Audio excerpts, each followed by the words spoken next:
안녕하세요. 안전한 투자로 편안한 노후 준비 중경투 TV입니다. 네, 12월 11일 일요일입니다. 비트코인 17,100달러, 이더리움 1,200달러 플러스고 리플 마이너스 도지 플러스로 전체 코인들 횡보 중입니다. 메인 코인들 하루 전과 비교해서는 거의 움직임이 없고 비트코인 도면서도 0.1% 약간은 하락을 했는데 크게 의미는 없습니다. 미국 주식 코인 전체적인 자본시장은 12월 13일 중요한 지표인 미국 인플레이션율하고 14일 FOMC 기다리고 있고요. 12월 16일 본격적으로 산타 랠리가 나올 수가 있는 구간인데 CPI하고 연준도 예정대로 50bp만 금리 인상하면서 파월 의장 무리한 긴축 발언이 없으면 산타 랠리가 본격 시작이 됩니다. 그런데 이번 산타 랠리 온다고 해서 단기 반등에 수익 얻을 수는 있겠지만 완전한 저점 매수 타이밍은 아니다 볼 수 있고요. 비트코인 18,000달러 이상 알트코인하고 같이 매수하신 가격들은 이번 산타 랠리를 풀 매수보다는 매도 타이밍으로 생각을 하셔야 됩니다. 10월 29일 산타 랠리 종료가 되면 연준의 4% 고금리의 내년 미국 기업들 실적 악화로 이어지는 추가적인 하락장이 또 나올 수가 있고요. 미국 증시는 미국 기업들 실적에 따라서 움직이기 때문에 다시 하락으로 할 수 있고 비트코인도 나스닥 따라서 여기 마지노선 16,100달러 무너질 수가 있습니다. 그러면서 일론 머스크 주말에도 경고 트윗을 했고요. 일론 머스크 작년 12월 비트코인 5만 달러에서도 주가 하락 예측을 했었고 이번에도 다음 주 연준이 지속적으로 금리 인상을 하면 내년 경기 침체 리세션 가능성은 커질 수 있다 경고를 했고요. 그러면서 미국 커뮤니티에서는 이런 짤 그림이 유행을 하고 있습니다. 파월 의장 미국 S&P 폭락원 배경으로 셀카를 찍는 합성 사진이고요. 파월 의장은 하락 폭락장을 원한다는 풍자 그림인데 작년부터 연준 FOMC 이후 주식이나 코인 상승보다 하락이 많았기 때문에 다수가 우려하는 거고 주말 동안 큰 움직임 안 나오고 있습니다. 일론 머스크 언급 나오기 전부터 코인 횡보하고 신규 투자 없는 것은 다들 조심하는 분위기가 형성이 되고 있고요. 우선 12월 13일 밤 10시 30분에 미국 CPI 발표가 되는데 인플레이션율 어떻게 나온지 확인한 다음 다음날 파월 의장도 큰 긴축 이야기 안 할 수가 있고요. 12월 미국 인플레이션율 전년 대비 컨센서스는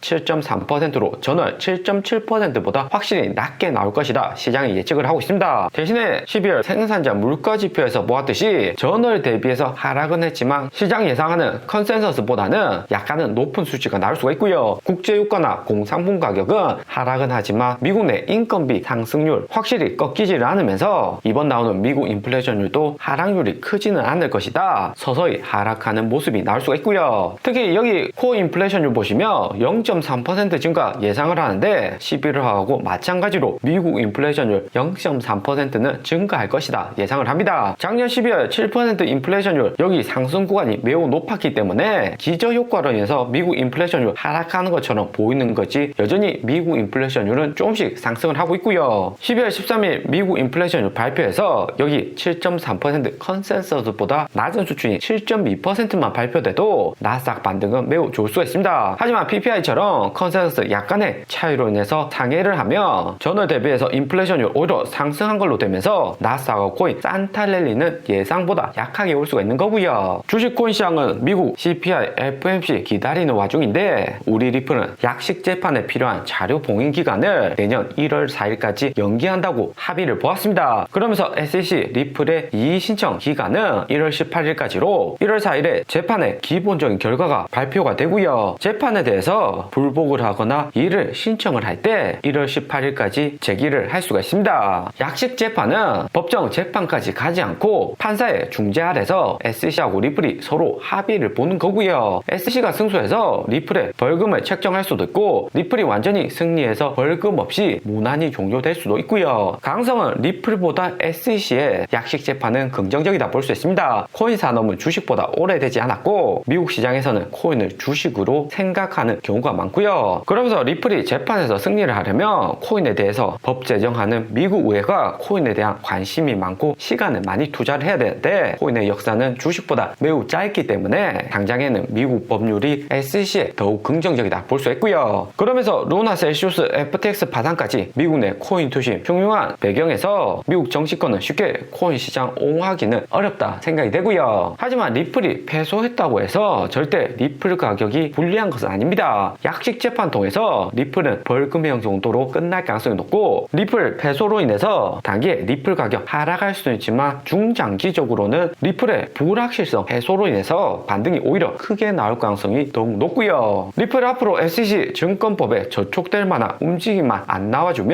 코인베이스 재상장은 충분히 가능하고 NFT 스테이킹 등 확장성은 계속 키울 수가 있고요. 특히나 코인베이스 재상장은 리플같이 비트코인, 이더리움 다음으로 시가총액 크고 거래량도 높기 때문에 스스로 수익을 위해서라도 재상장 안 시킬 가능성은 매우 낮다 볼 수 있습니다. 리플 재상장시키면 코인베이스 주가도 상승을 하는 거고요. 때문에 2년간 이어온 SEC와 리플 소송 종료는 소송 어떻게 될지 모르는 불확실성보다는 벌금형 정도로 끝나는 것이 리플의 긍정적이다 볼 수 있습니다. 그러면서 약식 재판으로 리플 재판 종료시킬 가능성 매우 높은 것은 최근 FTX 사태로 SEC 의장 게리 겐슬러 하원 청문회 출석 요구가 되는 등 FTX 사태 사전에 하단을 못했다는 책임론이 미국 정치권에서 대두가 되고 있고요. 때문에 리플 소송 종료를 시키면서 코인 투심에 약간은 안정화를 줄 수가 있는 거죠. 리플 소송은 1월 4일에 약식 재판 결과가 나오고 리플 SEC가 서로 이의가 없으면 최종적으로 1월 18일 리플 소송 종료가 됩니다. 약식 재판은 간단하게 재판을 해서 서로 합의 보고 끝내자고 하는 거죠. 하지만 1월 18일 전 리플 SEC 누구든 재판 결과에 대해서 만족을 못하면 리플 재판은 내년까지 계속해서 이어집니다. 최근 코인 약세장과 리플 가격적인 측면에서 생각을 해보면 리플 가격의 가장 긍정적인 방향은 리플이 재판 시간을 좀 더 연기시키는 것이 향후 리플 가격에도 좋을 듯 합니다. 리플 소송 종료된다고 해도 미국 연준 금리 인상에 코인 시장 전체적인 유동성이 크게 축소가 되어 있고요. 거기에 FTX 파산까지 코인 시장 공포가 극대화된 상황이기 때문에 SEC 소송 종료가 코인판에서 큰 호재라 볼 수는 있지만 신규 진입 자금은 이전만 못할 가능성이 매우 크죠. 작년 4월이나 11월 코인 대세 상승장, 코인 시장 내 유동성이 풍부할 때 리플 소송 종료되었으면 리플 가격 급등하고 리플 고래들도 고점에서 현금화 시킬 수가 있는 거고요. 하지만 SEC도 시장 유동성 풍부할 때 리플 소송 종료가 되면 리플 가격 크게 상승한다고 알고 있기 때문에 최대한 최근 같은 약세장에서 소송 종료시킬 가능성이 높아지고 있는 거죠. 때문에 SEC도 1월 18일까지 추가적인 이의제기 안 하면서 리플만 이의제기 안 하면 소송 종료될 가능성이 매우 크고요. 그리고 리플사가 당장에 소송 종료시킬 필요가 없는 것은 최근같이 약세장에서 수익도 작은데 높은 벌금 지출해 가면서 소송 종료 빨리 시킬 필요도 없는 거죠. 작년 고점 대세 상승장일 때 소송 종료시키고 높은 벌금을 낸다 해도 리플에게는 손해는 아니다 볼 수 있습니다. 하지만 약세장 코인 거래량이 낮고 리플 수주로도 많이 발생 안 되는 최근 같은 시점에서 소송 종료로 벌금을 낸다면 손해가 막심해질 수가 있는 거죠. 그러면서 리플은 개인 투자 비중이 크지 코인의 최대 세력이라고 할 수 있는 코인 거래소는 리플 비중이 매우 작습니다. 소송 종료로 코인 거래소들 흔히 가져갈 수가 없는 거죠. 리플의 최대 세력 1등은 리플사, 리플 회사에 있습니다. 리플은 비트코인, 이더리움하고는 다르게 리플사 중심으로 중앙화된 코인이기 때문에 바이낸스 바이비트 코인 거래소가 아무리 리플 보유량이 많다고 해도 비트코인, 이더리움처럼 가격 컨트롤을 할 수는 없는 거고요. 비트코인, 이더리움이 탈중앙화된 코인이고 자산으로 인정은 받지만 어느 세력이 비트코인, 이더리움 더 많이 보유하고 있냐에 따라서 가격에는 작게나마 영향을 미칩니다. 그리고 리플 소송 종료되면 최근 같은 약세장에서는 당장에 1000원 구간 돌파하기는 쉽지가 않고요. 700원, 800원 구간에서 1차적인 저항이 존재하고 다음은 1200원 구간인데 올해 1월하고 올해 상승했던 가격입니다. 리플의 시가총액은 515원 기준으로 해서 25조 원인데 그러면 리플 가격 1000원 되면 시가총액은 50조 되는 거고 2000원이면 100조 원 되고요. 이더리움이 최근 가격이 많이 하락해서 시가총액 200조인데 거래소들 리플 추가 매수 없이는 100조 수준까지 리플 가격 당장에 상승하기는 쉽지가 않다 볼 수 있습니다. 작년 11월 69,000달러 상승했을 때 코인의 전체적인 시가총액은 3.2 트릴리언으로 3,500조 이상이었습니다. 최근에는 8빌리언으로 900조 정도 된다 볼 수 있죠. 4분의 1 코인 시장 축소가 되었는데 작년 1월 고점에서 SEC 리플 소송 종료가 되었으면 당시에 리플 가격 1000원이었다고 해도 5배 5,000원 이상은 무난하게 상승했을 거다 생각이 되고요. 비트코인, 이더리움 상승으로 이어질 수 있는 자금들이 리플로 대량으로 옮겨가는 거고 기관 거래소 개인까지 추가 매수해 리플 가격 매일 상한가를 치는 거죠. 하지만 최근에는 코인 시장 유동성이 3.2 트릴리언에서 800빌리언으로 엄청나게 축소가 되었습니다. 오늘의 영상은 여기까지입니다. 좀 더 디테일한 투자 정보가 필요하신 분들은 커뮤니티로도 자료가 공유되니까 멤버십 가입과 구독 부탁드립니다. 감사합니다.